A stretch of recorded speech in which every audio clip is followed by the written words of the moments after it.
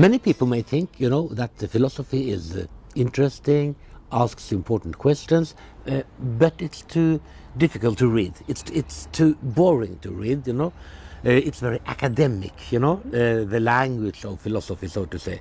So I felt, when I wrote my book, Sophie's World, then I tried to write an easy, accessible introduction to the history of philosophy, also as a story, so that it could be had kind of this entertainment aspects as well, And I think that is part of the reason why the book was spread so much around the world. I do think that a real clear and important thought is always possible to communicate in a comprehensible, easy way, So often when philosophers, traditional philosophy has had a very kind of a difficult language. It is because they haven't worked sufficiently on trying to communicate it in a comprehensible way.